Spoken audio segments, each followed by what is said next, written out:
Yes, day in, day out, we give you all we've got. We've given you the very best, and that's why we're here today celebrating all these beautiful awards that we have won. TV3, and of course, the journalists in-house as well. And so joining me now, I have the award winner for Best Female Journalist of the Year and Best Transport and Road Safety Award winner. Portia Gabor is here with us from the newsroom. And we have Evelyn Tengma, and she won the Best Political Reporter. And of course, we couldn't have Peter Adato, but he also won the Best Sports Journalist. And then TV3 New Day won the Best TV Morning Show English of the Year. Johnny also joins me here as well. And this is great news. Congratulations, ladies. Thank you. First of all, Portia, how many awards have you won this year? Why are you giving us pressure like that? Why are you doing this? Just about what, 2 weeks ago you won an award? Yes. And then this? Yes. No, but... Okay, wow. I've been here for just 2 months. Slow down. She's won like 20 hours It's regular. It's regular. It's regular. No, but I think that we should commend you all. Thank you. You've done so well. Thank you. And we follow your stories keenly. I think my best story from Portia is of the little girl, the dancing lady. Yes. And I was so touched by that story. And so I just knew that this is just the beginning of many things to happen. Thank you. And for Evelyn as well, who won Best Reporter. Let's talk about the Ghana Journalist Awards, first of all. So how were you feeling that evening? Do you think it was going to come to you, Evelyn? Yes, I knew it was going to come You to knew? me. Yes. Okay. Yes, because I know the kind of stories I filed, and even though it's competitive, but I knew that my story was very good, or my stories were very good, and so I knew that I could win. What are some of the biggest stories that you worked on in the year under review? Do you remember? Quite a lot. Yeah. A lot. What's been your favorite? Or maybe the most difficult story that you've had to work on? Difficult? Every story I do is difficult. Okay, what makes it difficult? Madam Speaker. You know,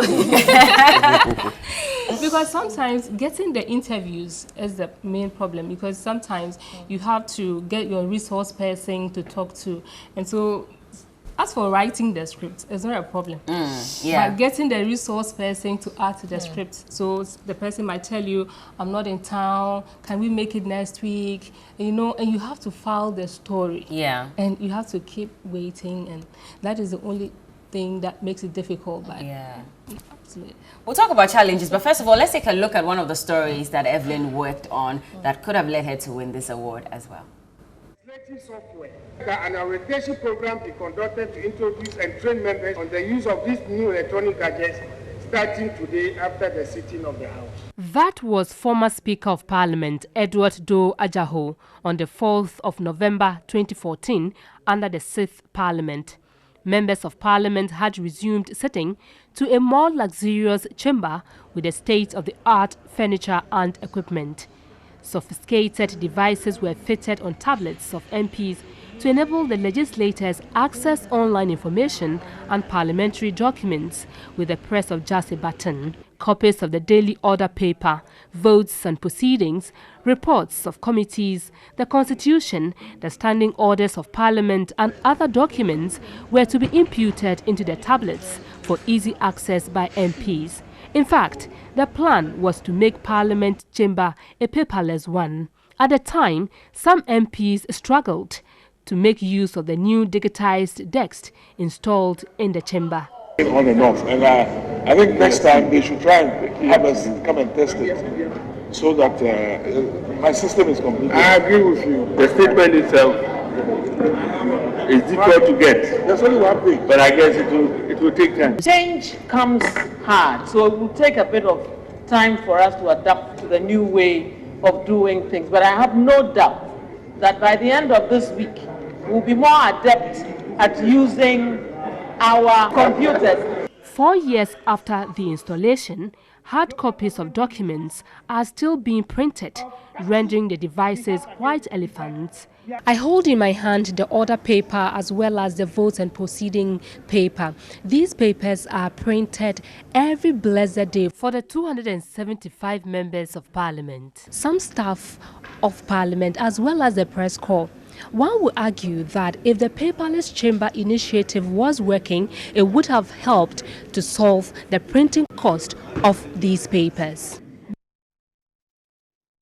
And that was Evelyn Tengma reporting on the paperless operations in Parliament back in 2018. Exactly. I hear you're called Madam Speaker, but you're always in Parliament, eh? Yeah, I have been the parliamentary correspondent for TV3 since 2012 until recently. Yeah. Okay. All right, so you're looking at Madam Speaker. This is going to happen, and we accept it in Jesus' name. Let's go to Portia as well, who also won 2 awards on the night, which is awesome, Portia. Thank you very much. I always say this, but people say I've been watching a lot of people since I was young, and it doesn't mean you're old, don't worry. She's but old. You're one of the people that I watched. I remember when you started. And it was very refreshing to see a new face on TV. And I remember you mentioned that you wanted to move away from just being a TV3 newscaster to being a journalist. Right. Why was that really something that you wanted to work on? Well, I've always wanted to be a journalist, and I keep saying I'm a journalist first before a news anchor. But I think I just want to go and be the voice to the voiceless, as well as help bring about change and development in society. So that makes me happy. Has it been fulfilling? Yes, it has. It has. What about really, it has been fulfilling? when you do a story, for example, I think I really do well with stories on disability. Okay. So you do a story, someone who wasn't in school, and after that story, that person goes to school. I mean, that alone is rewarding. I mean, it makes me so happy. Yeah, that you're bringing change in society. Yes. And also, speaking of Portia, there's one story that she worked on that got everyone's attention. It's Dangerous Highways, and so let's take a look at that as well. Future 6-lane highway after a president of the United States of America. Mr. President, in appreciation of your many kind gestures towards Ghana and other parts of Africa, and to immortalize your goodwill to us, my government has decided to name this road, this very strategic road, after you. Henceforth, it will be called the George Bush Motorway.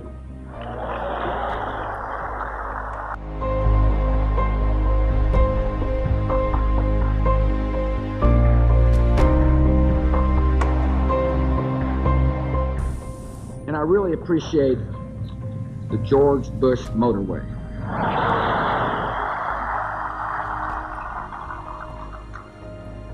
The next time I come and ride on the George Bush Motorway, I promise that we will not shut the highway down.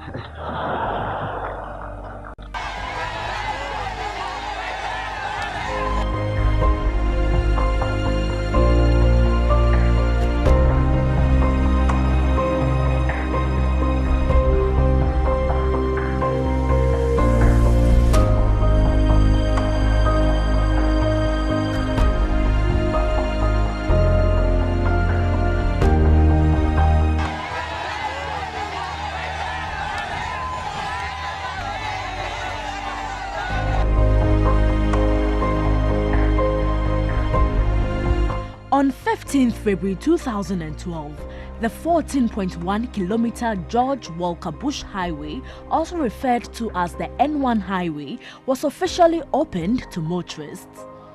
I'm happy for 2 main reasons.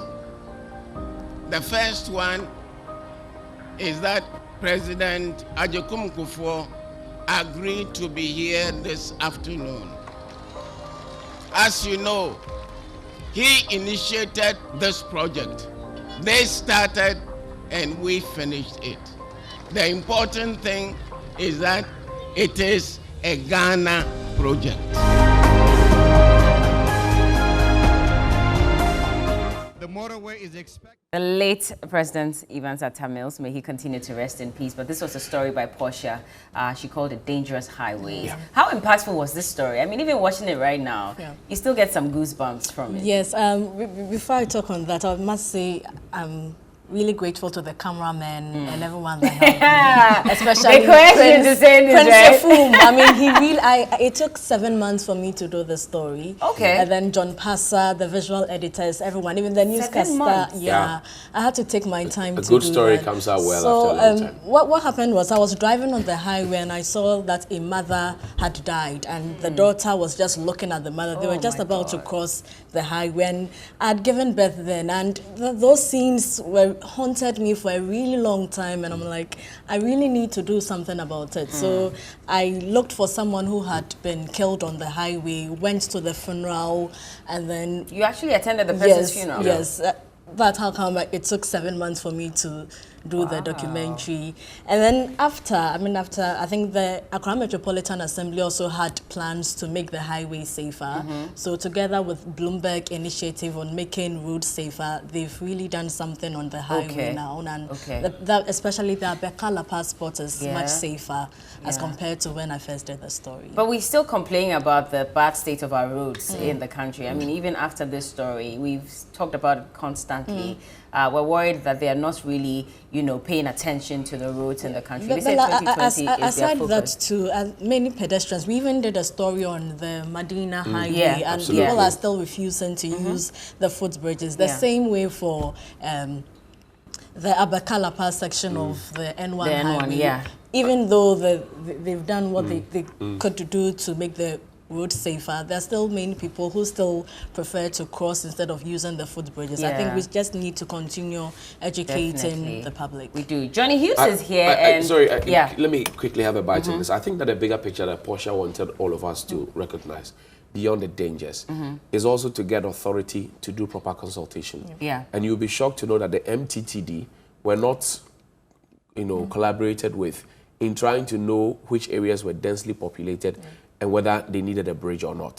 So you find that, just like the narrative on the Medina Highway, the bridges are where people are not. So people would have to walk for 10, 15, 20 minutes, sometimes to get to a bridge to climb up. And so then they would risk their lives to cross, even though I don't support that. So that was the bigger picture that Portia wanted us to, that in future, if we're going to put up facilities like this that will be there for a long time, we may as well know where to site the facilities that would allow people to access the bridge and the streets and all of that. Is making news fun? Because a lot of people have this perception that journalists are boring. Journalists are one way, and so you go to work and all you do is look for stories, and even when you're reading the news, you're like, you can't really have fun. You have to go straight to the point. So it deters a lot of people from wanting to become journalists, first of all, even though it gives you the opportunity to know so much. But there's this perception, and I'm sure that even students at GIJ may have told you as well, that I want to be a TV presenter, but not the news. I've heard that. I think that the misconception stems from the fact that 3 issues. Number 1, training. Number 2, ownership of media houses. And number 3, remuneration for journalists. There's no proper salary structure for journalists in this country. So there are a lot of disparities. Portia is a senior BJ here. How much does a senior BJ in another media house doing the same value of work Portia does get? Yes, exactly. Okay, what compensation comes to them? Then you're looking at the mushrooming of so many media schools that are coming up. Some are not accredited and all of that. And the kind of training that you're affording the next generation of journalists who come and take over when Portia, Wendy, myself, we're old and frail. So the 3 strands of the conversation are, for me, what I think that the GJA should start looking at. Because the perception, the impact of journalists in this country as a 4th estate of the realm, and also pushing things to influence policy. We're doing the ambulance campaign. We started a rice campaign. So we're pushing policy holders and government officials to take decisions. It cannot be boring. It cannot be a boring enterprise, because we're actually telling the politicians, scratch the people where they are itching. Don't be scratching them all over and bringing them sores and bruises. So it cannot be. I disagree when anybody says it is boring. It is also, again, how you present yourself as a journalist. If you decide to wear faded shirts that are fighting with the sun over the color of your collar, it will be over the color of your collar. Yes. And you see, the issue then, if the journalists were paid well, okay, and they were comfortable, they won't be running around some PR and asking for 100 Ghana or 50 Ghana solid, which will in turn influence the story. So I go to the press conference, there's a press kit, I listen, I get my recordings, I do my interviews, I pay the press kit, I come home, and I determine what is news out of what happened. But where there is exchange of money and influence, because the journalist, number 1, cannot afford food.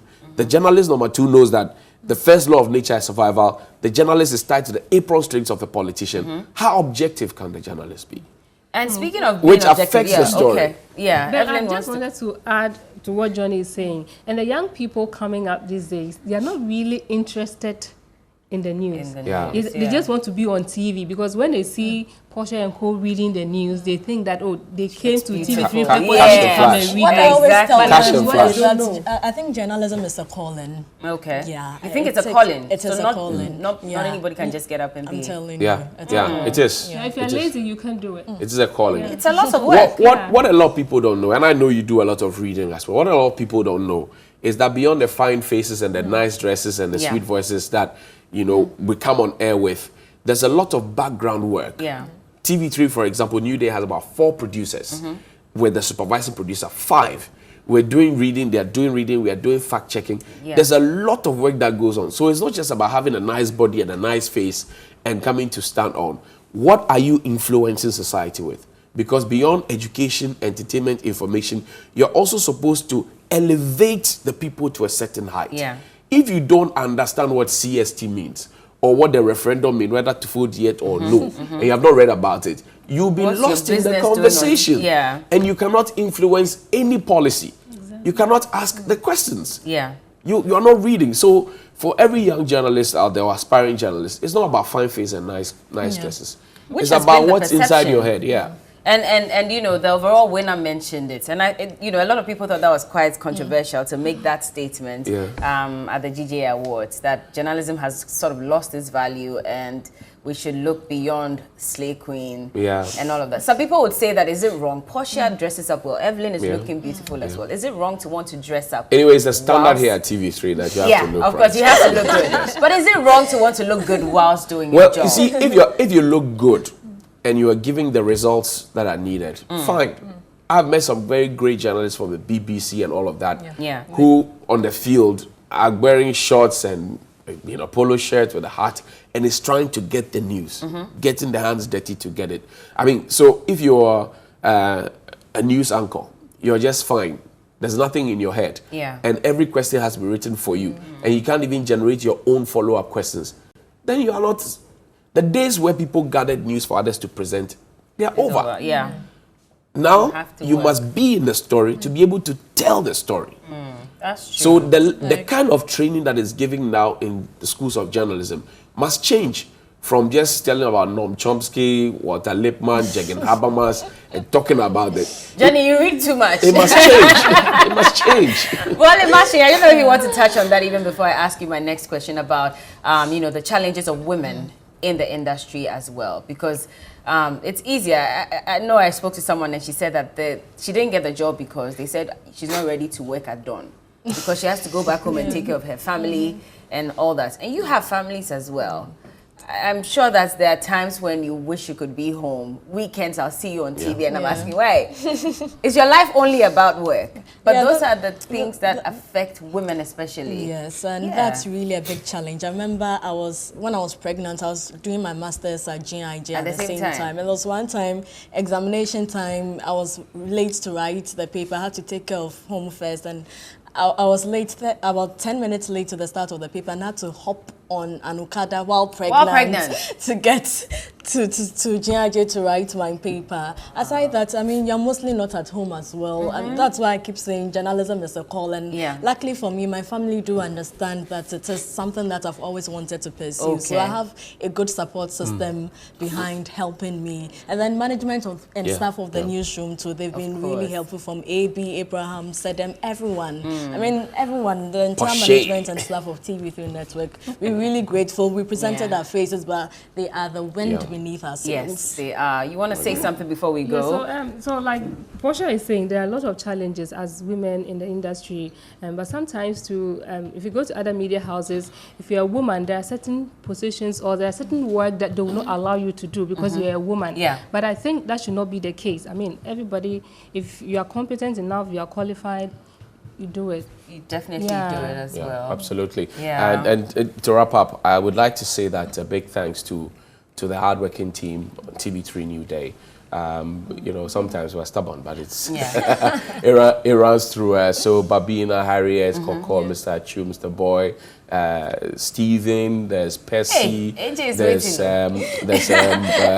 all the cameramen. I mean, everybody else, and to our producers. I think this was during the time when Felix Akoyam was head of the morning desk. And well, AJ will come. So there was Felix Akoyam in there. Anthony Jackson was in there, Daniel Oklu was in there as well, Jonathan Ododenchi, yeah. Cyril, Yeah. in and out. And I think that everybody's done a fantastic job because number one, we have decided to raise the standard and get people to come up, and then you raise the standard again. So TV3 Morning Show, The New Day, has been on top of the chart, I think since 2016. Nice. Number one throughout. Okay. And you know what that means for business as well. But critical is that we're asking the questions, we're bringing the right guests, we're doing proper analysis of the issues. So we don't just talk about it and sensationalize it and serialize it. We're trying to get the nation thinking and talking and acting in the mornings. So we stimulate your brains, and while you go to work, you will actually have something to talk about. And then we have a daily rant, which goes out there to allow for the ordinary Ghanaian, as they put it, to have an opinion on critical national issues. And I think it's just fantastic. Sports is in there, entertainment is in there. Everyone So this is a big endorsement, first from the RTP and now from the GJA, as well, to every prospective businessman out there. Don't throw your money away. This is the platform to advertise because you know everybody's watching. The real issues are here. Once you rob off us, you make plenty money. So, bring us more budget in 2020. Thank you. And let's do business. We need the money. Yeah, Bella, so I wanted to say a very big thank you to the entire news team, especially my cameraman, Abeku Francis. He's been with me in Parliament for a very long time, and he's been very grateful, and he's been very good to me. And even my story like this that you played, there are times that he would take visuals for me. I'll come back, I don't do the story because I had to keep, like the resource person would keep postponing the interview, and I'll go back, the visuals are not there, I ask him to take again, and he'll be like, the last time I took it for you, where is it? I said, please, you know, he's been very helpful. And I also want to say a very big thank you to a friend of mine here in the company, Idi Amin. He's been very supportive. Friend? Not the dictator. Yes, so it's just a friend. Yes.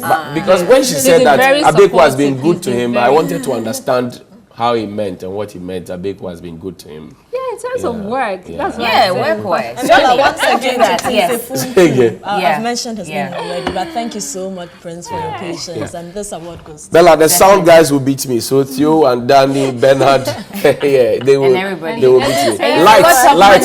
Lights, yes, management. And I must say, big kudos to our management. And because, social media too. Because sometimes a story breaks, you get a lead, and you need to move ASAP.